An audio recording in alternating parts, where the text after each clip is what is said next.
Et, euh, et justement, je voulais parler vraiment de on va parler vraiment de cette autorité que Dieu nous donne dans son nom et réaliser à quel point elle est vitale, elle est primordiale. Et de faire vraiment le distinguo entre, parce qu'on sait qu'il y a parfois des dénominations qui ne pratiquent pas tout ce qui est la délivrance, qui ne pratiquent pas tout ce qui est don de l'esprit. Mais il faut savoir qu'il y a vraiment une distinction entre la justification et la sanctification. Donc, parce que Dieu veut nous rendre saints de plus en plus. Mais on va voir ça. Et comme je vous dis, c'était difficile pour moi de préparer parce que en préparant, je peux vous dire que j'ai jamais eu autant de personnes qui venaient frapper à ma porte. Mais incroyable, incroyable. Au moins 8 à 10 fois, on a frappé à ma porte pour des services, pour le voisin d'en face, pour le voisin à côté. Ça a été incroyable. Je me suis dit, je vais jamais y arriver parce qu'à chaque fois, je sors de cette atmosphère et puis je fais, et à chaque fois, je dois me remettre et je me dis vraiment, l'ennemi ne veut pas parler de ce domaine-là parce que il est le domaine justement de l'autorité du nom de Jésus. Et c'est pour ça que la parole de Dieu nous dit de ne pas prononcer le nom de Dieu en vain, le nom de Jésus en vain, parce qu'il y a une telle puissance derrière le nom de Jésus, et on va s'en rendre compte ici un petit peu plus loin dans la prédication. Et c'est vrai qu'avant tout, je voulais vous dire que c'est vrai que ces temps-ci, j'ai beaucoup prêché sur le domaine du salut de l'âme, des miracles, des guérisons et des prodiges. Et Dieu sait combien cela me tient à cœur, et je pense nous tient à cœur, et lui tient à cœur. Et à quel point justement, je désire nous voir entrer tous dans ce processus, car Dieu n'a pas changé et sa parole n'a pas changé. Et ses promesses n'ont pas changé pour cette ville.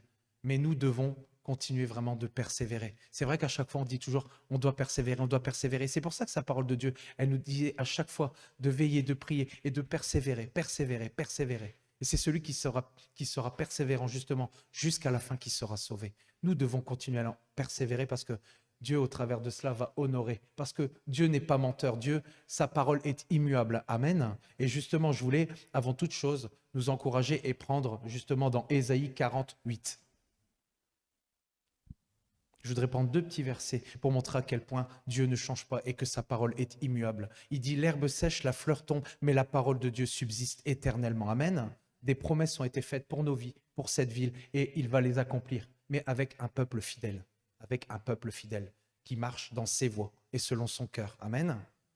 Et je voulais prendre aussi un autre verset vraiment qui va dans ce sens-là aussi. C'est dans Hébreux 13, 8 qui nous dit que Jésus est le même hier, aujourd'hui et éternellement. Amen. Il ne change pas. Il est avec nous tous les jours jusqu'à la fin. Nous ne devons pas perdre courage, quelles que soient les situations que nous traversons. Amen. Et c'est vrai que je prends souvent l'exemple du ministère de Catherine Kuhlman, T.L. Osborne. C'est vrai que je suis jaloux un petit peu et c'est bien, c'est une bonne jalousie, Smith Wigglesworth et d'autres. Et parfois, c'est vrai qu'on me dit, oh, ces ministères étaient spéciaux, ils ne font pas se comparer. Mais je me dis, c'est mon espérance et Dieu ne change pas parce que c'est ça qu'il veut. Qu'est-ce que ces ministères ont eu de particulier? C'est qu'ils ont révélé le cœur de Dieu. Ils ont révélé à quel point Dieu voulait sauver les âmes. Il voulait sauver les âmes. Et au travers de ça, il y a eu des miracles, il y a eu des guérisons. Mais ce que Dieu veut, c'est le salut de l'âme. Et c'est ce qui s'est passé pour ces ministères. Donc je ne vois pas pourquoi cela ne se passerait autrement pour aujourd'hui. Amen. Ça va se passer comme ça. Et je veux me comparer parce que je veux voir ces choses au milieu de nous et à l'extérieur. Je veux voir la gloire de Dieu. Je veux voir la gloire de Dieu. Et vous aussi, je le sais. Amen. Amen. Il accomplit toujours ce qu'il dit. Ah, parce que justement, le Seigneur, quand il est venu au milieu de nous en tant qu'homme, il a accompli ce même ministère et il nous a ouvert la voie en donnant sa vie à la croix. Amen. Amen. Et justement, on peut le voir. Je vais prendre avec vous Matthieu 8, 16, 17. Il nous montre justement pas la conséquence, mais ce qui suit justement son ministère et son sacrifice. Parce que lui, il disait le soir, on amena auprès de Jésus plusieurs démoniaques. Il chassa les esprits par sa parole et il guérit tous les malades, afin que s'accomplisse ce qui avait été annoncé par Ésaïe, le prophète. Il a pris nos infirmités, il s'est chargé de nos maladies. Amen. Nous devons vraiment saisir ce qu'il a dit, parce que c'est d'une importance et c'est d'une puissance incroyable.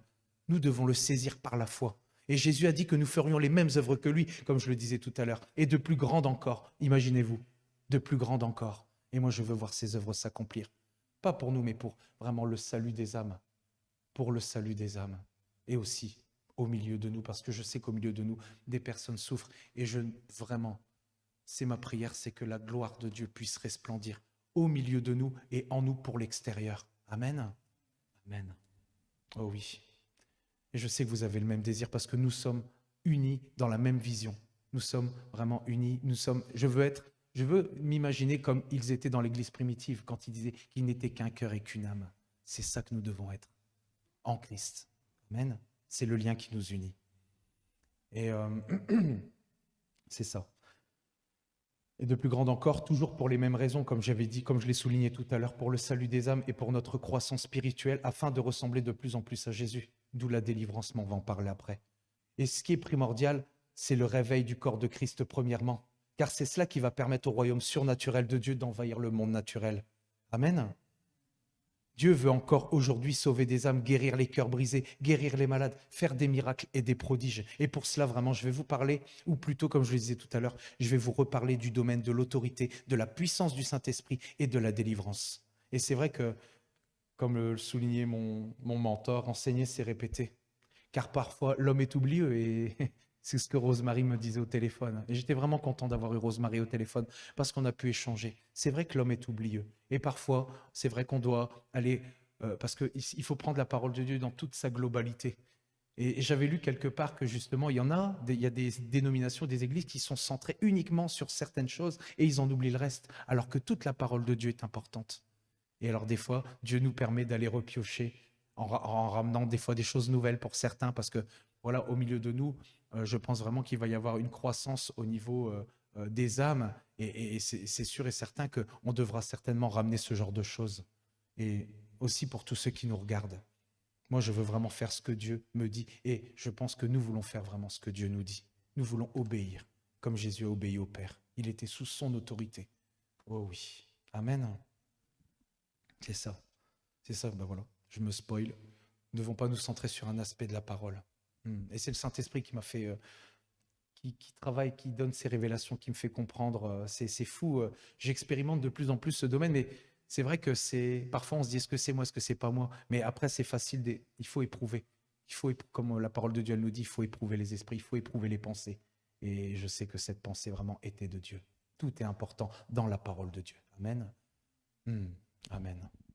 Si nous voulons être vraiment dans l'alignement avec le plan de Dieu, afin que chacun entre dans ce qu'il a préparé pour sa vie, et la délivrance en fait partie. Et nous savons que dès le commencement, Satan et ses anges, j'aime bien commencer par le commencement, Satan et ses anges ont été précipités sur terre, et que Adam et Ève ont été créés à l'image de Dieu, ayant donc une image d'autorité, puisque créés à l'image de Dieu. Et ils devaient dominer sur la terre, ils étaient prévus pour qu'ils dominent sur la terre et tout ce qu'elle renfermait, y compris l'ennemi de nos âmes, puisque lui avait été précipité sur la terre. Et imaginez-vous, lui qui voulait être semblable au Très-Haut, et que Dieu nous a créés semblables à lui. Et de voir que l'homme, justement, et la femme ont été créés tous deux à l'image de Dieu, à la ressemblance de Dieu. Et à votre avis, qu'est-ce qui s'est passé? Et on va prendre la version Darby de Luc 4, 6, 7.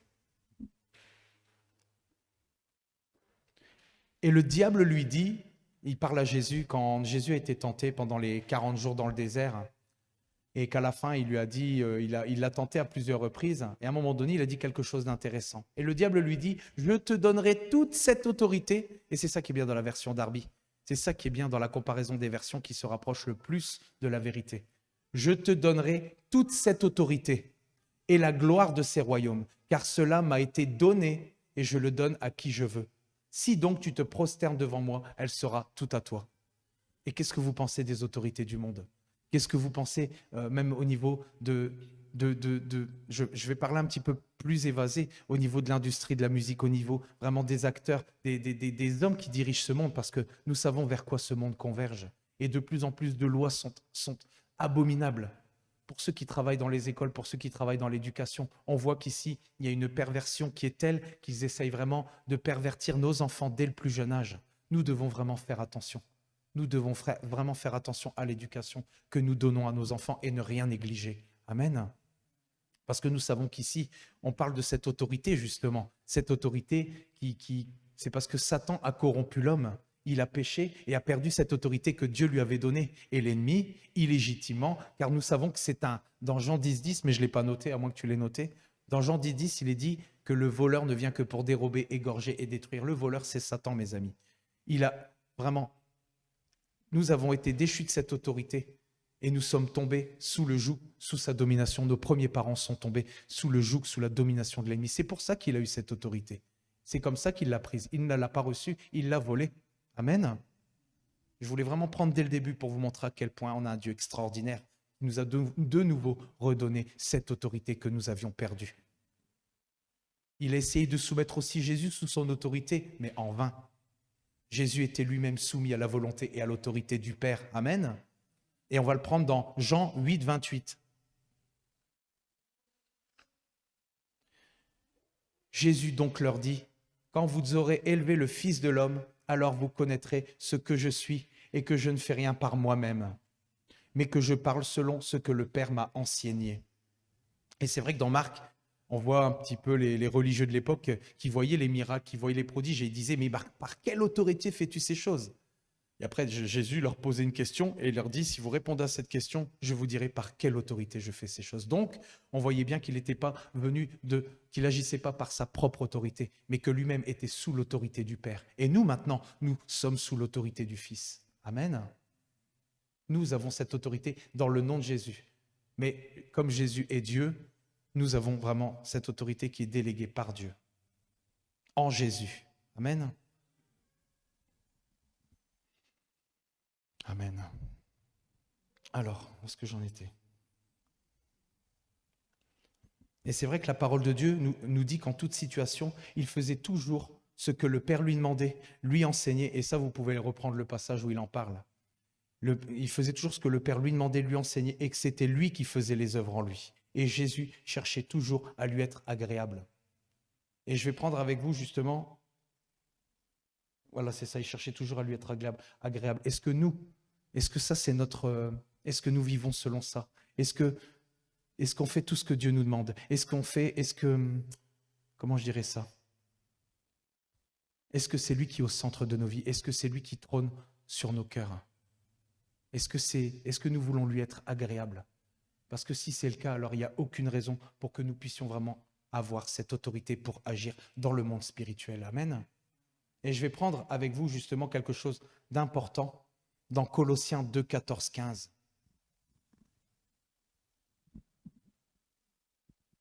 Et vous montrer pourquoi nous avons reçu de nouveau cette autorité. Et dès le début, je trouve que c'est vraiment important. Il a effacé l'acte. Il a effacé l'acte dont les ordonnances nous condamnaient et qui subsistait contre nous, et l'a détruit en le clouant à la croix. Il a dépouillé les dominations et les autorités et les a livrées publiquement en spectacle en triomphant d'elles par la croix. Voilà, nous avons récupéré cette autorité dans le nom de Jésus. Cette autorité que nous avions perdue à la base, nous l'avons récupérée. Il a été fait péché, lui qui était parfait. Et c'est vrai que la semaine dernière, Agathe nous parlait justement du fait que nous étions devenus justice de Dieu et donc justifiés. Il a effacé l'acte. Moi, je trouve que j'ai vraiment été marqué par « il a effacé l'acte qui nous condamnait par sa mort ». Et le verset 15 nous dit que désormais, Satan est vaincu. Amen. On l'a chanté tout à l'heure. Satan est vaincu. Amen. Et c'est à nous justement de ne pas se laisser faire parce que Dieu nous a donné les armes spirituelles pour venir contre Satan. Satan a été vaincu. Tout le royaume ennemi a été dépouillé. Dépouillé, c'est un mot fort, hein. C'est un mot puissant. En grec, cela signifie désarmer. Vous imaginez quand vous désarmez quelqu'un, il est à nu. Désarmer, c'est enlever les armes, c'est tout lui ôter, tout lui retirer vraiment cette autorité qu'il avait volée à l'homme. Tout ce qu'il était, en fait, a été réduit à néant. Il est redevenu celui qui avait chuté sur terre après sa rébellion contre Dieu. Amen. Et nous avons le pouvoir et l'autorité, justement, d'agir sur lui. Et on va le voir justement après. Et il faut déclarer ces choses, parce que c'est important parfois de déclarer la parole de Dieu. Quand nous prenons position contre l'ennemi, dans les combats que nous menons, c'est important de déclarer la parole de Dieu aussi. Amen. Lui montrer à quel point il est vaincu et qu'il vit, mais il est en sursis. Il est en sursis. Et il lui reste vraiment que peu de temps, et il le sait. Déjà à l'époque, on disait qu'il lui restait que peu de temps. Mais à notre époque ici, maintenant, qu'est-ce que vous pensez qu'il lui reste? Il va vraiment se décharger complètement. Il va essayer de décharger ses dernières munitions contre l'Église parce qu'il sait qu'il y a une démonstration de puissance, il sait qu'il y a une dernière effusion de l'Esprit qui va être faite et il va vouloir vraiment nous décourager et nous faire tomber par tous les moyens. Mais nous avons l'autorité du nom de Jésus pour y résister et on va le voir. Amen. Il est désarmé. Désarmé, ça veut dire aussi sans défense. Donc, il a désarmé Satan et a triomphé de lui par amour pour nous. Quel amour! Et je le disais tout à l'heure, que l'amour que le Père nous donne est le même qu'il donne au Fils. Et je trouve ça vraiment extraordinaire. Je me disais, ça dépasse ma compréhension. Ça me dépasse totalement. C'est un don de Dieu. Nous ne le méritons pas, c'est vraiment le don de Dieu, c'est un don de Dieu. Quelle grâce, quelle grâce. Et je le réalise de plus en plus. Il a repris cette autorité et nous l'a rendue. Il n'a plus aucun pouvoir sur nous. Amen. L'ennemi n'a plus aucun pouvoir sur nous. Amen. Et je vais prendre avec vous Luc 10, 18, 19, mais la version Darby aussi. Et c'est là que nous devons le déclarer. Jésus leur dit, je voyais Satan tombant du ciel comme un éclair. Voici, je vous donne l'autorité de marcher sur les serpents et les scorpions et sur toute la puissance de l'ennemi. Et qu'est-ce qu'il est dit à la fin? Et rien ne vous nuira. Amen. Vous savez, il y a quelque temps, je me suis rendu compte que parfois dans mes prières, c'est vrai, et je ne sais plus à qui j'en avais parlé, je me suis rendu compte que je demandais dans mes prières à Dieu de me donner l'autorité. Et après, c'est vrai qu'ici, avec le recul, je me suis dit, mais non, parce que nous sommes investis de cette même autorité pour marcher sur les serpents, les scorpions. C'est sa parole qui nous le dit. Nous n'avons plus, et je me souviens, je me permets à Christine, que Graham Jones t'avait dit, justement, t'avait parlé à ce sujet, de ne plus demander l'autorité, parce que Dieu nous a investis de cette autorité. Nous ne devons plus la réclamer, nous ne devons plus vraiment écouter ces pensées qui ne sont pas de Dieu, parce qu'il nous a donné l'autorité pour agir et pour marcher sur toute la puissance de l'ennemi. Amen. Et ça, j'ai encore compris. Et c'est ça, quand on parle d'autorité, on parle de l'exousia, du pouvoir. Et donc, on a reçu cette autorité pour marcher sur les serpents et les scorpions depuis que nous avons accepté Christ comme Seigneur et Sauveur. Et quelle est cette autorité? Et je disais depuis tout à l'heure, j'en parle, c'est l'autorité, je l'ai mis en grand, du nom tout-puissant de Jésus. Et nous marchons aussi sur toute la puissance de l'ennemi par le baptême du Saint-Esprit qui nous donne justement la puissance, le dunamis, la force, la capacité, amen, sur tout le royaume ennemi. Et elle se manifeste à travers les dons du Saint-Esprit, qui commencent par le parler en langue pour l'édification personnelle. Parce que j'en ai parlé beaucoup de fois du parler en langue pour l'édification personnelle, mais il est super, il est vraiment important, primordial pour notre édification spirituelle, pour notre construction, pour la croissance de l'homme intérieur. Amen. Amen. Et je veux vraiment vous encourager et nous encourager à continuer de prier en langue. Il ne faut pas abandonner le parler en langue. Il est tellement, tellement important. Et cela, comme je le disais, cela ne s'adresse pas qu'à l'Église primitive, mais à nous. Pourquoi? Parce que, étant nous aussi devenus enfants de Dieu, nous sommes devenus héritiers de Dieu et co-héritiers avec Christ. Amen. Nous connaissons notre position en Christ. Je vais prendre maintenant avec vous, je vais prendre la version Darby toujours, avec Matthieu 29, 18, 20. Et Jésus, s'approchant, leur parla, disant, « Toute autorité m'a été donnée dans le ciel et sur la terre. Allez donc et faites disciples toutes les nations, les baptisant pour le nom du Père, du Fils et du Saint-Esprit, leur enseignant à garder toutes les choses que je vous ai commandées. Et voici, je suis avec vous tous les jours. » Qu'est-ce que je disais tout à l'heure? Il le dit encore ici. Il est avec nous tous les jours. Tout à l'heure, nous disions justement à quel point Jésus était soumis à l'autorité du Père, à la volonté du Père, à tout ce que le Père lui enseignait, lui commandait de faire. Il faisait tout ce qui lui était agréable. Si nous faisons tout ce qu'il nous commande de faire, alors nous agirons par cette autorité et cette puissance. Amen. Nous devons vraiment saisir que nous avons reçu l'autorité dans le nom de Jésus et nous avons la puissance du Saint-Esprit qui accompagne le nom de Jésus. Il l'a dit et il ne change pas. Il sera avec nous tous les jours de notre vie, dans les bons et les mauvais jours. Le tout, c'est vraiment comme j'avais discuté avec Rosemary, c'est que dans les bons comme dans les mauvais jours, nous devons lui rendre grâce Ne jamais parler contre Dieu. Amen. Lui rendre grâce en toutes choses et pour toutes choses. Et il y a un chant qui dit béni soit le nom, je te rends comment c'est déjà? Béni soit le nom pour tous tes bienfaits envers moi, et dans les temps difficiles, je te bénirai aussi. Eh bien, c'est ça qu'il faut faire. Parce que l'ennemi, c'est vrai que Dieu permet certaines épreuves et l'ennemi, il s'y donne à cœur joie. Mais continuons de persévérer et rendons grâce en toutes choses parce que Dieu va nous donner les moyens de surmonter, comme je l'avais dit la dernière fois. Mais en plus de ça, il va nous donner les moyens d'en sortir. Amen. Amen. Où est-ce que j'en étais? On a un Dieu vraiment extraordinaire. Il ne change pas. Ses yeux sont sur chacun d'entre nous. Nous sommes précieux. Il nous aime d'un amour qui dépasse notre compréhension. Et c'est vrai que maintenant, nous allons parler à présent en ce qui concerne le combat spirituel.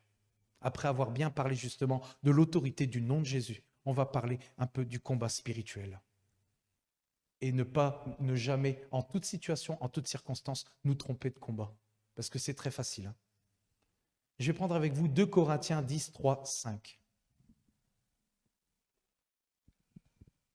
Si nous marchons dans la chair, nous ne combattons pas selon la chair, car les armes avec lesquelles nous combattons ne sont pas charnelles. Elles sont puissantes par la vertu de Dieu pour renverser des forteresses. Nous renversons les forteresses et toute hauteur qui s'élève contre la connaissance de Dieu, et nous amenons toute pensée captive à l'obéissance de Christ. Nous marchons dans la chair, mais nous ne combattons pas selon la chair. Et c'est ça, notre combat n'est que spirituel, car nous combattons selon les règles qui régissent le royaume. Amen. C'est-à-dire selon l'esprit. Et c'est vrai que il y a 2 semaines, j'avais parlé qu'on ne devait pas se laisser submerger par les émotions, par les états d'âme, que ce n'était pas l'âme qui devait dicter au cœur, que c'était pas... parce que c'est ce qui va nous souiller. N'oublions pas à qui nous appartenions avant d'appartenir à Christ. Satan nous connaît par cœur. Satan connaît nos moindres faiblesses. Il connaît toutes nos faiblesses et je peux vous affirmer qu'il connaît ses droits. Il connaît ses droits. Nous devons constamment chasser les mauvaises pensées et renverser les faux raisonnements. C'est ce qui est dit ici un petit peu plus haut. Constamment, constamment chasser les pensées. C'est vrai que ce n'est pas toujours évident, mais le parler en langue aide parfois quand une pensée vraiment persiste, quand l'ennemi essaie de semer une graine dans le cœur, quelle que soit la situation. C'est à nous vraiment, et encore ici, il n'y a pas encore très longtemps, j'avais quelque chose qui me chargeait. Ça me chargeait. Et c'est vrai que le Seigneur nous dit que « Venez à moi, vous tous qui êtes fatigués, chargés, je vous donnerai du repos à vos âmes. » Ça ne s'adresse pas qu'aux nouveaux convertis, ça s'adresse aussi à son Église. Non mais oui, je sais. Mais c'est vrai que quand on en parle, des fois, on le dit souvent à des personnes qui sont fatiguées, qui sont fragiles et qui n'ont pas Christ. Mais ça s'adresse à nous aussi. Amen.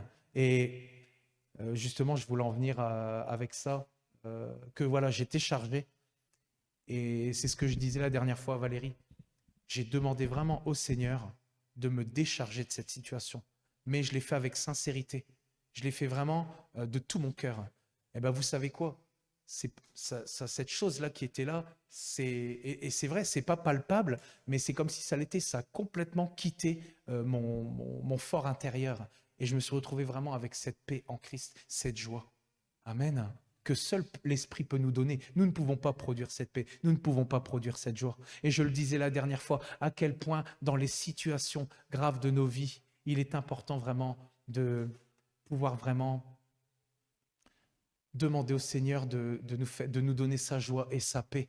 Et c'est ce que je disais la dernière fois quand on priait avec Sylvie. On était vraiment rentré dans cette atmosphère de paix, de joie intérieure. Les soucis étaient mis de côté. Et là, on peut rendre grâce à Dieu parce qu'il nous donne les moyens de surmonter, de tenir dans les épreuves grâce à justement cette paix et cette joie qui déverse dans nos cœurs par son esprit. Amen. C'est pas par nous-mêmes, c'est pas par nos propres forces, mais c'est par l'Esprit de Dieu. C'est par son esprit. Nous avons des fois tendance à nous reposer sur nos forces, mais il faut vraiment apprendre de plus en plus à se libérer de ces choses-là, parce que l'ennemi, lui, va s'en servir contre nous. Amen. Et contre le peuple de Dieu, et contre les personnes à l'extérieur pour ne pas qu'on serve de témoignage, parce que nous devons rester un témoignage en toutes circonstances, malgré la vie que parfois qui est difficile. Amen. Mais c'est que par le Saint-Esprit qu'on peut y arriver. Donc ici. Et c'est ce que je disais. Ne nous trompons pas de combat, nous devons... Non, j'ai sauté quelque chose là. C'est ça les émotions, les états d'âme, on ne doit pas se laisser envahir. On doit se décharger à la croix, constamment, constamment, constamment. Et je vais prendre avec vous Éphésiens 6:12, qui reste un petit peu dans le même sujet que ce que je viens de vous apporter, mais que je trouve quand même qui est important. Car nous n'avons pas à lutter contre la chair et le sang, amen. Nous n'avons pas à lutter humainement, mais contre les dominations, contre les autorités, contre les princes de ce monde de ténèbres, contre les esprits méchants dans les lieux célestes. C'est pourquoi prenez toutes les armes de Dieu afin de pouvoir résister dans le mauvais jour et tenir ferme après avoir tout surmonté. Ne nous trompons pas de combat. Nous ne devons pas lutter humainement, quelles que soient les situations, et c'est ce que je disais tout à l'heure. Nous devons vraiment en tout temps examiner notre cœur afin de faire tout ce qui est juste. Et c'est vrai que parfois, on se le disait avant, mais je pense qu'on devrait se le redire parfois. Que ferais-je dans les situations dans lesquelles nous sommes parfois? On se dit, que ferait Jésus à ma place? Et je pense que parfois, ça peut faciliter le choix, même si la chair, elle voudrait prendre d'autres décisions. Mais il faut se dire à chaque fois, je pense, que ferait Jésus à ma place? Et je pense que si nous mettons Jésus à la première place à chaque fois que nous faisons quelque chose, alors nous ferons les bons choix. La parole de Dieu nous confirme justement cette lutte dans les lieux célestes avec ces mêmes autorités, ces mêmes dominations qui ont été vaincues à la croix. On parle de ces mêmes autorités qui sont là, mais elles ont été vaincues à la croix par le sang de Jésus, par le nom de Jésus. Enfin, nous avons reçu maintenant le nom de Jésus pour vraiment combattre le bon combat de la foi, pour combattre vraiment un ennemi qui veut vraiment notre mort spirituelle et notre mort physique aussi. C'est ce qu'il veut. Mais la bonne nouvelle, c'est ça, c'est que ces autorités, ces dominations, les princes de ce monde, les esprits méchants ont tous été vaincus à la croix. Amen. Nous devons vraiment le saisir. Et nous avons reçu à la place l'autorité dans le nom de Jésus et la puissance, ou le pouvoir aussi. Parce que la puissance est aussi le pouvoir par le Saint-Esprit qui accompagne cette autorité. Et justement, pour parler un petit peu de l'autorité et de la puissance, je voulais prendre avec vous, en vitesse, un petit texte, avec une finalité. C'est un texte tiré d'un livre chrétien.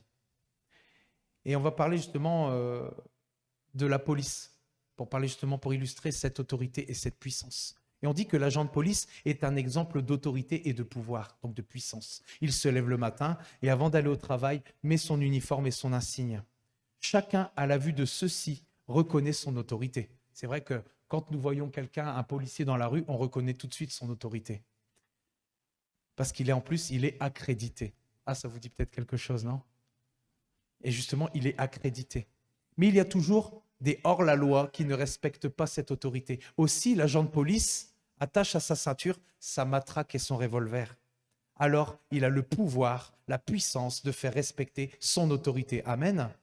Ça illustre un petit peu le pouvoir, donc l'exousia et le dunamis, l'autorité et la puissance. Et de la même façon, le chrétien, je dirais intelligent, renouvelé, ne part pas au combat sans autorité et puissance. Il ne faut pas que nous nous attendions à ce que Dieu vienne à notre secours si nous partons sans cette puissance et cette autorité du nom de Jésus. Ce n'est plus l'heure de prier Dieu, et c'est ça que je disais tout à l'heure, ce n'est plus l'heure de prier Dieu de nous donner le pouvoir et l'autorité, car il nous les a donnés au moment de notre conversion et notre baptême dans le Saint-Esprit. Amen. Par conséquent, il s'attend à ce que nous réalisions qu'il a déjà fourni l'équipement nécessaire, comme pour le policier, et que nous partions au combat spirituel pour devenir l'Église dont parle vraiment cette prophétie qui a été donnée justement. Et moi je te dis, et que Jésus avait donné, et moi je te dis que tu es Pierre, et que sur cette pierre je bâtirai mon Église, et que les portes du séjour des morts ne prévaudront pas contre elle. Amen. Les portes du séjour des morts ne prévaudront pas contre nous. Amen. Amen. Et il faut le déclarer. Il faut le déclarer dans le combat spirituel. Je pense que parfois c'est important de décréter la parole de Dieu.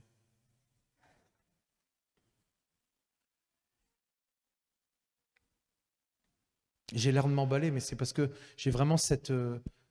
comment je dirais ça? Je ne vais pas dire niaque. C'est vraiment ce zèle de l'Esprit Saint pour vraiment le domaine spirituel et qu'on puisse vraiment tous être libérés de tout ce qui peut nous opprimer. Amen. Être libre, être rendu libre. même s'il l'a déjà fait à la croix.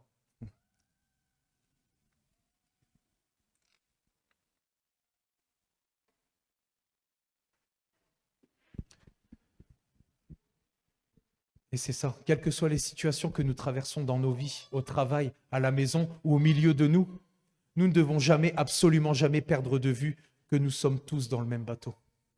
Et malgré que nous avons tous des combats menés, des situations dont nous devons nous sortir parfois et encore nous défaire et en défaire les liens, parce qu'on n'a pas fini, des liens de l'ennemi bien sûr, nous convergeons vers un même but, à savoir ressembler de plus en plus à Christ. Jésus doit être le centre et c'est lui qui doit constamment trôner sur nos cœurs. C'est ce que je disais tout à l'heure. Ne perdons pas courage et persévérons. Continuons de persévérer. Continuons de persévérer.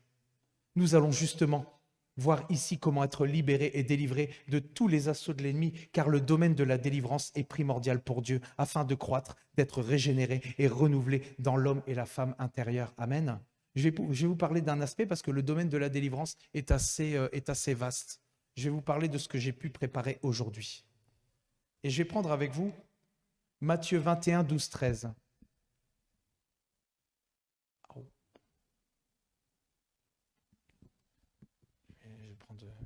Jésus entra dans le temple de Dieu.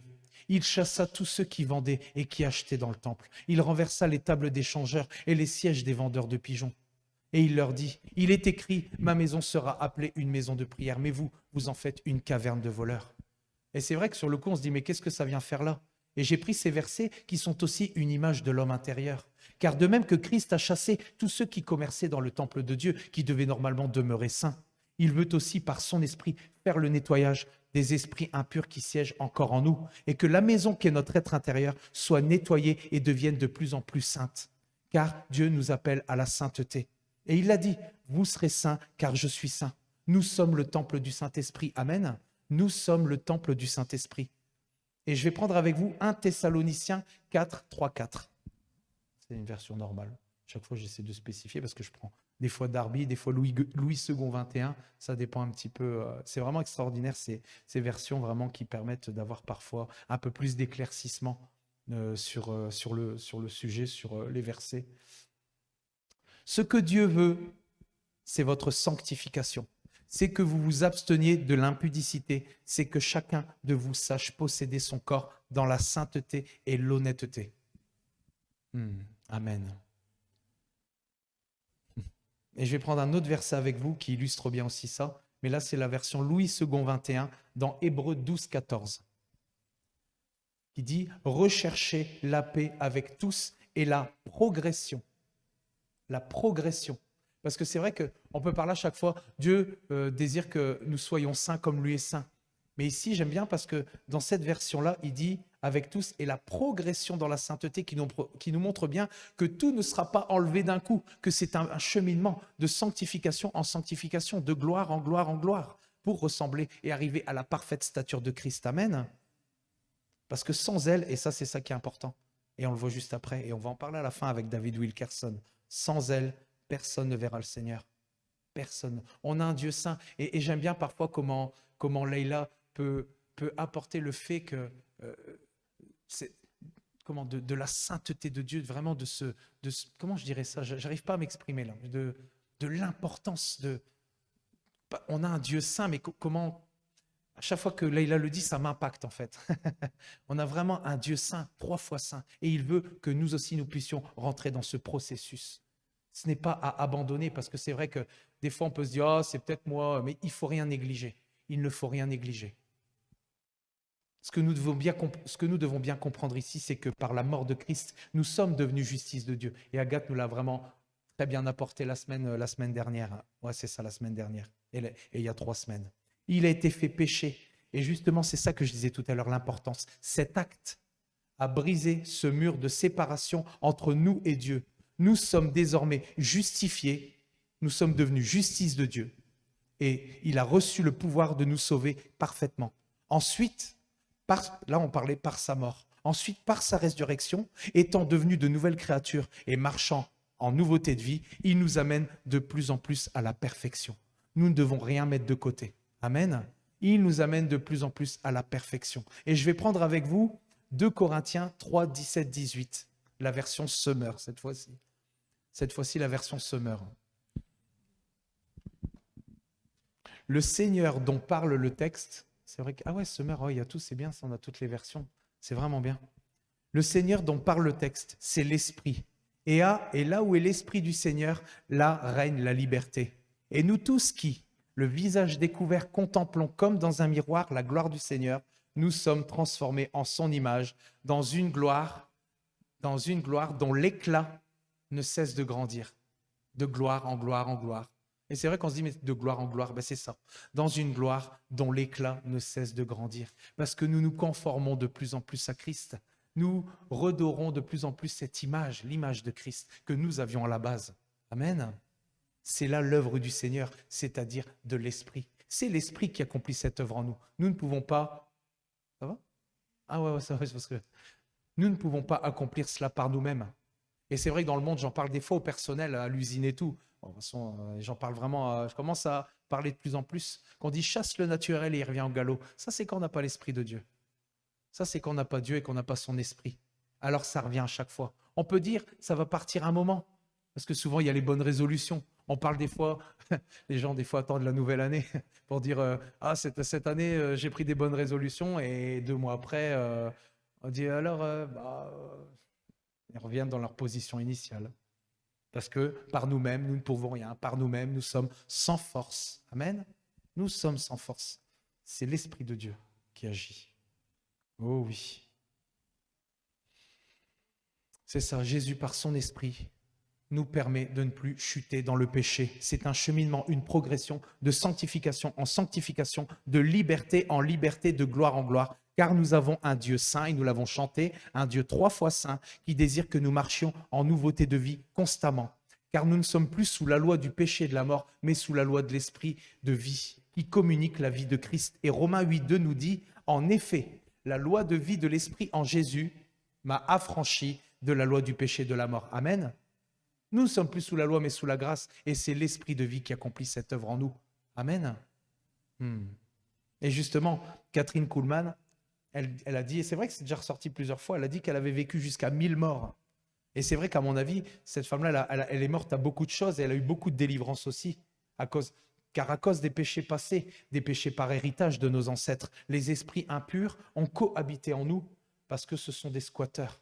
Ce sont des intrus, nous faisant exploiter toutes sortes de péchés, de vices, influant nos pensées, nos décisions, nous faisant parfois tomber dans toutes sortes de maladies. Mais heureusement, nous ne sommes plus obligés de subir tout cela, grâce à Jésus. Ils n'ont plus aucun droit de demeurer en nous. Mais comment? Par la délivrance, qui est ce processus d'expulsion de ces squatteurs, de ces intrus. Et c'est vrai que je compare un petit peu cet acte justement que cet acte qui nous condamnait et que justement Jésus l'a effacé à la croix et nous avons maintenant un acte justement par le nom de Jésus, nous sommes justifiés, nous avons été rendus, nous sommes devenus justice de Dieu. Et c'est pareil pour la maison. Je suis propriétaire de ma maison, j'ai l'acte de propriété. Et s'il y a quelqu'un qui essaie de squatter chez moi pendant que je suis là, qu'est-ce qui se passe? J'ai l'acte de propriété et je peux le chasser. Je suis dans le droit de les chasser.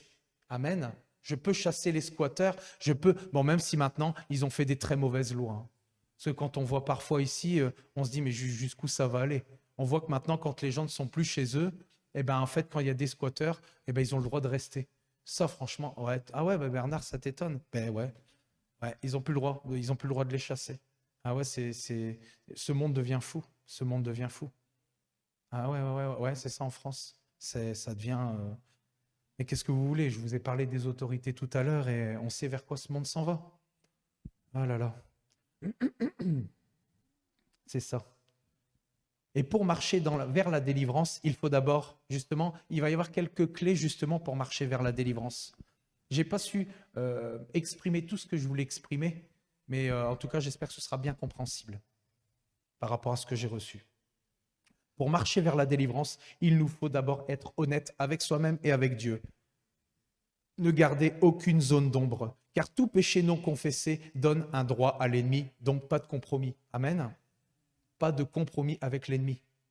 Nous ne devons jamais garder une seule zone d'ombre dans notre vie et nous devons être honnêtes avec nous-mêmes et pas mettre en oubli en se disant, vous voyez, des fois on essaie un peu de rendre sa conscience pas invisible, mais vous voyez ce que je veux dire, hein. On essaie de l'endormir, quoi. Et justement, il y a le psaume 32,5 qui dit « Je t'ai fait connaître mon péché, je n'ai pas caché mon iniquité. J'ai dit, j'avouerai mes transgressions à l'Éternel et tu as effacé la peine de mon péché. » Amen. Ensuite, deuxième chose, être dans une humilité constante et reconnaître notre dépendance à Dieu, qu'il n'y a que lui qui peut le faire, car il résiste aux orgueilleux, mais il fait grâce aux humbles. Et Dieu nous dit aussi, soumettez-vous donc à Dieu, résistez au diable et il fuira loin de vous. Il nous faut vraiment comprendre ce domaine de l'humilité et de cette soumission constante à Dieu. Parce que lui, il veut éradiquer toutes ces choses. Mais c'est nous qui choisissons, c'est nous qui faisons le choix. Dieu ne viendra jamais contre notre propre volonté. Il nous a donné la souveraineté de choisir entre la bénédiction et la malédiction. Moi, je choisis la bénédiction. Amen. Et je pense que c'est pour tout le monde pareil. Ensuite, troisième chose, se repentir. Je parle vraiment du domaine qui mène vers la délivrance. Et la parole de Dieu nous résume cela en un verset. Et justement, c'est Jean-Baptiste quand il prêchait dans le désert et qui s'adressait justement à la foule religieuse. Je ne vais pas dire ce qui était au-dessus avec race perverse. Produisez donc, parce que c'est vrai, on dit produisez donc du fruit digne de la repentance. Produisez donc du fruit digne de la repentance.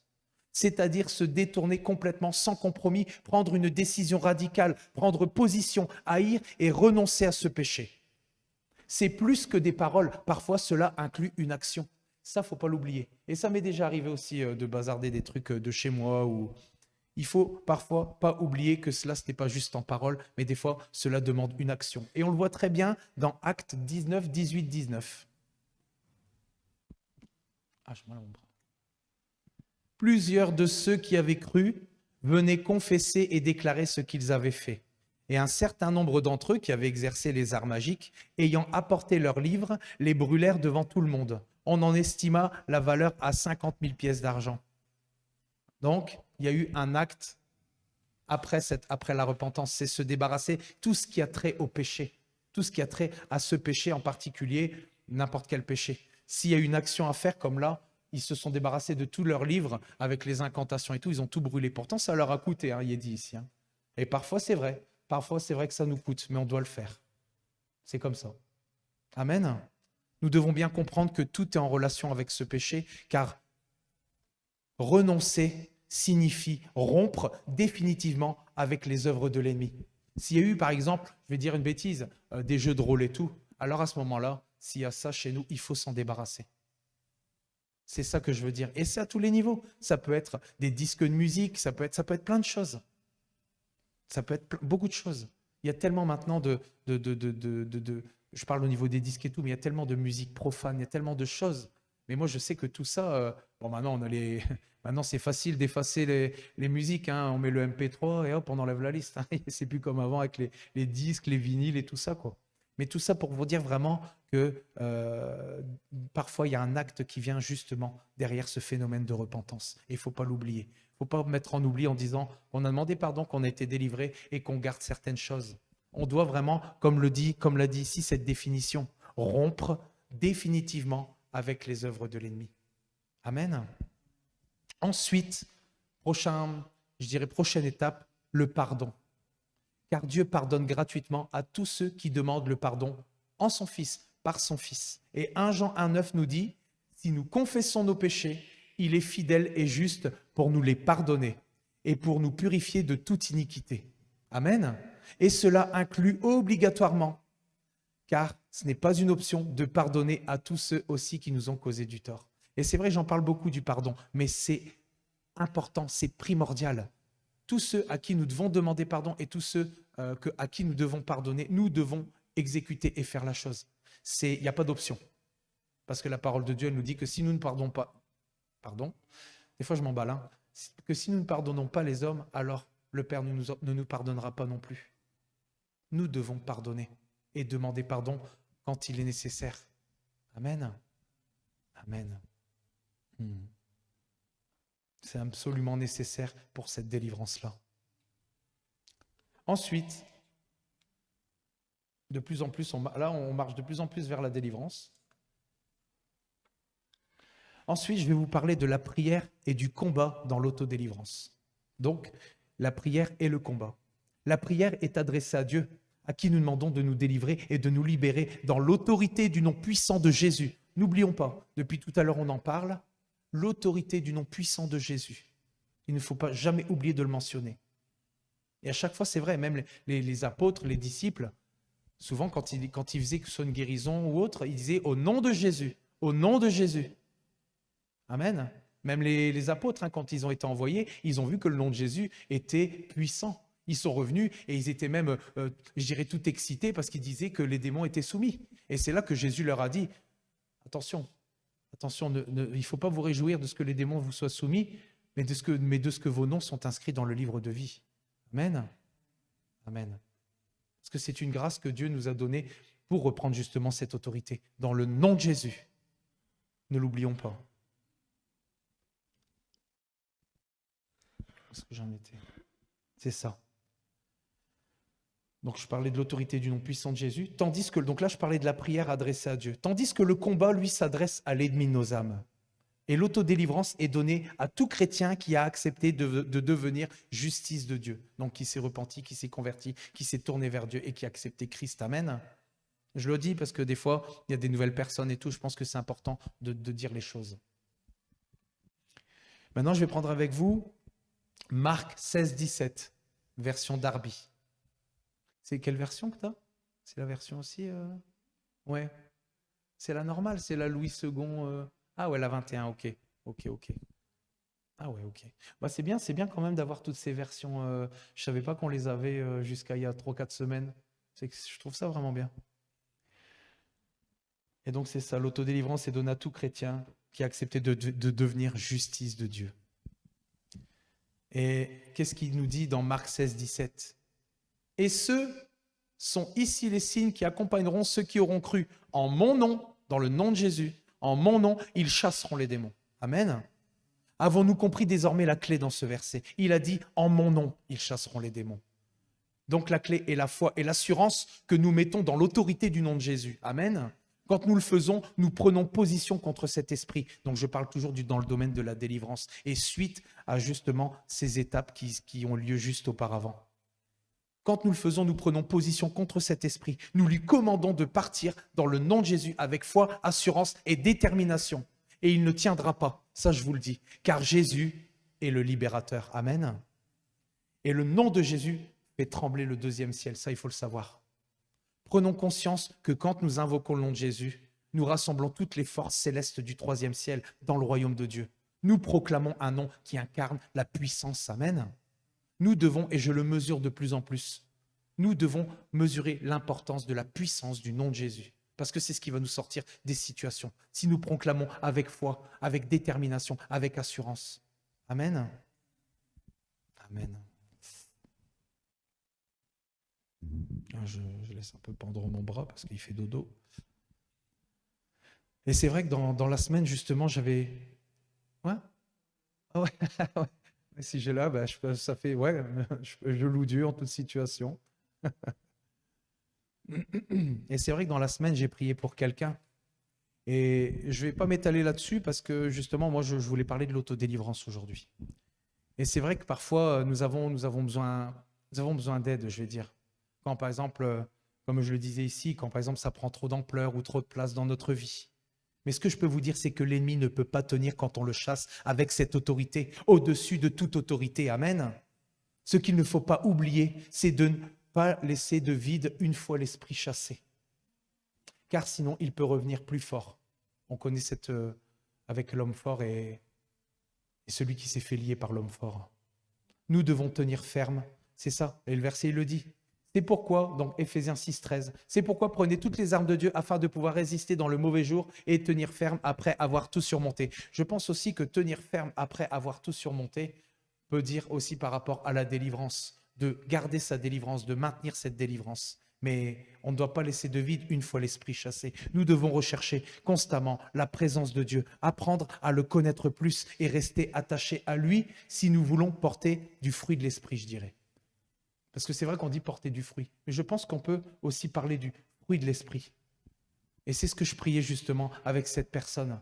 Qu'à la fin, quand il y a eu cette délivrance, de prier pour que le Saint-Esprit vienne la remplir de l'amour. Et puis aussi parfois en rapport avec la délivrance, de la joie, de la paix de Dieu. Amen. Et c'est important de ne pas laisser de vide quand l'esprit est chassé. Et je peux prendre aussi un exemple, mais là plus dans le naturel. Quelqu'un qui, par exemple, joue à la console et que ça prend trop d'ampleur dans sa vie. Et cette personne-là, elle va être délivrée. Mais après, on en a parlé en plus. C'est vrai, on en avait parlé. Et tout ce vide qui reste après, comment le combler? Ben justement, dans la prière, dans la lecture de la parole, en faisant justement l'œuvre de Dieu. Parce que sinon, on peut perdre sa délivrance aussi, quoi. Et c'est vrai, je me souviens, j'ai eu un flash. J'étais avec Leïla quand nous avons abordé ce sujet avec la console de jeu. Et c'est pareil, il y a des choses qui parfois dans notre vie, nous devons éradiquer, mais les vides qui laissent parfois, si c'est des heures ou quoi, nous devons les combler vraiment en faisant ce qui est juste aux yeux de Dieu, en faisant ce qui est agréable aux yeux de Dieu. Comme ça, nous ne détournerons pas et nous resterons ancrés en lui. Amen. J'ai toujours le réflexe de tenir avec ma main droite alors que je suis gaucher, quoi. C'est drôle ça. Hein. Et où est-ce que j'en étais avec ça? C'est ça. Apprendre à le connaître plus et rester attaché si nous voulons porter du fruit de l'esprit, je dirais. Et c'est vrai que dans Jean 15,4, il dit « Demeurez en moi et je demeurerai en vous. Comme le sarment ne peut lui-même porter du fruit s'il ne demeure attaché au cep, ainsi vous ne le pouvez non plus si vous ne demeurez pas en moi. » C'est ça. Nous avons besoin de Christ, de connaître plus Christ, d'être ancrés en lui. Alors nous allons porter du fruit et nous allons aussi posséder ce fruit de l'amour, ce fruit de l'esprit en fait. L'amour, la joie, la paix, la maîtrise de soi, la bénité, la tempérance. Tous ces fruits, c'est tout ce que nous, au final, nous devons posséder. C'est ce qui animait aussi Jésus quand il était venu sur terre. Pardon. Nous devons rester attachés à Jésus, ancrés en Jésus. Amen. Et je vais prendre avec vous Éphésiens 5, 25-27, la version Louis II 21. Marie, aimez vos femmes comme Christ a aimé l'Église. J'aime bien ce verset parce que Dieu nous dit de faire, Dieu nous commande de faire ces choses-là et ça va parce que quand je lis le verset, je trouve que je le fais bien. Je ne me vante pas. Donc Marie, aimez vos femmes comme Christ a aimé l'Église. Il s'est donné lui-même pour elle afin de la conduire à la sainteté après l'avoir purifiée et lavée par l'eau de la parole pour faire paraître devant lui cette Église glorieuse, sans tache, sans ride, ni rien de semblable, mais sainte et irréprochable ou irrépréhensible. Et la délivrance joue un rôle essentiel dans la préparation de l'épouse. Elle doit se débarrasser de toutes ces taches, de ces rides, c'est-à-dire tous ces esprits qui nous ont souillés ou nous souillent encore, doivent être chassés dans le nom de Jésus. Amen. Et ce processus est réalisé par l'Esprit de Dieu, mais comme nous l'avons vu, non, c'est ça. Mais justement, mais ça, c'est ce que je disais. Ouais, parce que c'est vrai que des fois, je me perds et je vais ailleurs et des fois, je mange un mot, je mange une phrase, donc voilà. Mais en tout cas, ce que je veux dire par là, c'est que Dieu nous a donné, comme je le disais tout à l'heure, la souveraineté de choisir. Dieu veut agir, mais il ne viendra pas contre notre volonté. Il en va de notre responsabilité. Donc, nous n'avons aucune excuse. Même devant le trône de Dieu, nous n'aurons aucune excuse. Et justement, on peut le voir ici, qu'il nous incombe de faire cette démarche. Dans Apocalypse 19, 7, « Réjouissons-nous et soyons dans l'allégresse et donnons-lui gloire, car les noces de l'agneau sont venues et son épouse s'est préparée. » Donc, c'est nous qui devons nous préparer. C'est nous qui devons faire cette démarche pour justement aller de sainteté en sainteté, je dirais sainteté, non, la sainteté, c'est la sainteté, de délivrance en délivrance, de gloire en gloire, de liberté en liberté. C'est à cela que Dieu nous appelle. Sinon, nous ne verrons pas Dieu. Et nous allons le voir ici, en dessous, par rapport à une prophétie que David Wilkerson a donnée déjà il y a bien des années, et de voir comment elle peut être encore plus actuelle aujourd'hui. Amen. Et c'est ça, se préparer veut dire rendre prêt. Et c'est nous qui devons prendre l'initiative quant à cette préparation pour l'arrivée de l'époux, le retour de Christ. Quand une femme se prépare pour son mariage, ça, je sais, et qu'elle est devant son miroir, elle fait attention à chaque détail, elle passe du temps et elle vérifie vraiment qu'il n'y a aucun défaut, que tout est parfait. Amen. Et il en est de même pour nous. Quand nous nous regardons dans le miroir, c'est l'image de Christ que nous devons voir de plus en plus, sa nature divine en nous. Amen. Et justement, je reprends avec vous un verset que j'ai dit tout à l'heure dans 2 Corinthiens 3, 18 et qui montre parfaitement cet exemple. Nous tous qui, le visage découvert, contemplons comme dans un miroir la gloire du Seigneur, nous sommes transformés en la même image de gloire en gloire, comme par le Seigneur l'Esprit. Amen.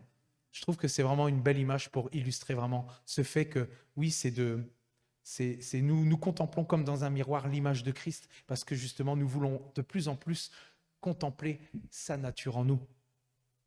Que ce soit lui qui vive en nous, parce que c'est ça que la parole de Dieu nous dit. Ça a de l'importance, ce n'est plus moi qui vis, c'est Christ qui vit en moi. Et je pense qu'il vit de plus en plus en nous au fur et à mesure où nous marchons de plus en plus pour arriver à sa parfaite stature. Amen. Nous grandissons de plus en plus et il nous remplit de plus en plus de sa plénitude. Amen.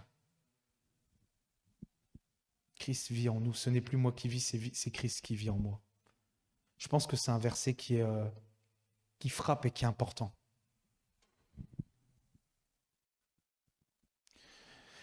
Oh là là, Seigneur. C'est vrai que dans ce temps-ci, Dieu nous demande, et c'est vrai qu'on en parlait déjà il y a un moment, mais je sais que dans ce temps-ci, dans les temps dans lesquels nous vivons, Dieu nous demande encore un plus haut niveau de pureté, de sainteté. Et David Wilkerson, justement, nous a dit depuis des années, j'ai dit il y a déjà des années, que de se préparer n'était pas une blague. Et justement, lui, il a eu l'occasion, pour faire un petit résumé avant de lire la partie qui nous intéresse aujourd'hui, lui, il a eu l'occasion de justement voir l'enlèvement en songe. Et il disait à quel point c'était extraordinaire les sentiments que lui avait de monter, mais en même temps, de voir tout ce qui restait. C'était terrible de voir les gens rester qui hurlaient. On ne peut pas s'imaginer en fait. On ne peut pas s'imaginer à quel point ça va être terrible pour tous ceux qui restent. Et je pense pour tous ceux aussi qui ont l'illusion qu'ils vont être pris. Imaginez la désillusion. Et c'est ça, ça va être rempli de beaucoup de personnes et de chrétiens qui savent qu'il y a l'enlèvement. Et justement, la partie qui nous intéresse, c'est dans la fin du songe, en fait. Il disait, tout à coup, alors que je pensais à tous ceux qui étaient restés, je me suis réveillé et je me suis assis carrément dans mon lit. Et j'ai pensé, ceci est le songe le plus incroyable que j'ai eu de ma vie. Soudain, ces paroles se sont fait entendre dans mon esprit comme un tonnerre. Le fait d'être prêt n'est pas une blague. Je me suis étendu sur mon oreiller et Dieu m'a dit, mon peuple ne prend pas cela au sérieux. Il en parle, mais la façon dont il vit démontre qu'il ne croit pas que je reviens bientôt. Et qu'il doit se préparer parce que je viens chercher une église glorieuse, sans tache ni ride, ni rien de semblable, mais sainte et sans défaut. Amen. Et il dit plus loin, il y en a beaucoup qui vont rester en arrière parce qu'ils ne se sont pas préparés. Je dis au Seigneur, mais qu'arrive-t-il de ta grâce, de ta miséricorde et de ton amour? Et le Seigneur m'a dit qu'il était tout cela, mais que le temps de la grâce allait bientôt prendre fin. Imaginez-vous, il y a bien des années qu'il a dit ça. Où est-ce que nous en sommes maintenant? Amen. Dans la majorité des églises aujourd'hui, on ne prêche plus le retour du Seigneur. On ne prêche plus contre le péché et la nécessité de vivre dans la sainteté. On ne prêche plus que nous devons nous séparer du monde. Mon peuple n'est pas prêt et mon peuple n'est pas prêt pour mon retour prochain. Il vit plus pour lui-même que pour moi. Il va à l'église le dimanche et il a hâte que la réunion se finisse pour aller à ses activités. Il vit loin de moi. Pourtant, la parole dit que s'il s'approche de moi, je m'approcherai de lui. Mais nous devons faire cette démarche. Nous devons d'abord nous approcher de lui. C'est nous qui devons faire le choix. Amen. Je trouve que c'est terrible. C'est terrible. Il ne pense qu'à s'amuser et non à se préparer pour ma venue. Mais c'est cette église-là, pas celle-là, mais c'est cette église qui se prépare que Dieu va se servir dans ce temps-ci pour faire une démonstration de sa gloire. C'est celle qui recherche le cœur de Dieu, qui recherche la sainteté, la sanctification. Amen. Et comme je vous dis, quand je fais et je prépare ces choses, je prêche d'abord à moi-même. Il ne faut pas croire. On se prêche toujours à soi-même quand on prépare ce genre de choses. Et justement, pour un petit peu clôturer, je voulais demander, où en sommes-nous quant à la sanctification, quant à la sainteté? Où en sommes-nous? Et je parle pour nous tous. Je parle pour moi. Où en sommes-nous? Si nous désirons le réveil de l'Église, de l'épouse, de tourner, alors il nous faut passer par ce processus qui nous amènera de plus en plus dans la sainteté de Dieu, dans l'unité, dans la connaissance de Dieu, expérimentant les dons de l'Esprit, parce que oui, nous pouvons être remplis de ça. Quand nous avons des délivrances, parfois, il y a des délivrances d'esprit qui nous empêchaient justement d'entrer dans les dons spirituels. Nous devons prendre en compte cela aussi et demander au Seigneur si nous ne sommes pas entrés dans les dons que Dieu a préparés d'avance. Pourquoi? S'il n'y a pas quelque chose qui résiste. Parce que je sais que, oui, il peut y avoir un déblocage des dons pour celui qui se sanctifie, qui veut ressembler à Christ. Amen. Les dons de l'Esprit, remplis de plus en plus du fruit de l'Esprit et de toute la plénitude de Dieu en nous. Nous serons prêts à toute bonne œuvre si nous faisons cela. Et nous verrons les vies changer autour de nous, car Dieu veut créer une dernière effusion de l'Esprit, comme je l'ai dit, avec des cœurs repentants, des âmes sauvées, des guérisons, des miracles et des prodiges. Amen. C'est ça que Dieu veut encore dans cette génération. C'est encore sauver des âmes. Et vraiment, je nous encourage à continuer de persévérer. Et aussi tous ceux qui nous regardent vraiment, que le domaine de la délivrance, le domaine de la sanctification, c'est vraiment un domaine qu'il faut expérimenter pour se rapprocher de plus en plus du cœur de Dieu. Amen. Ben voilà, c'est ce que je voulais vous apporter aujourd'hui. Et je vous souhaite vraiment un très bon dimanche. Je suis vraiment heureux d'être au milieu de vous. Et je veux vous dire encore une fois, c'est vrai que je le dis presque tous les dimanches, c'est que vraiment, je vous aime tous. Amen.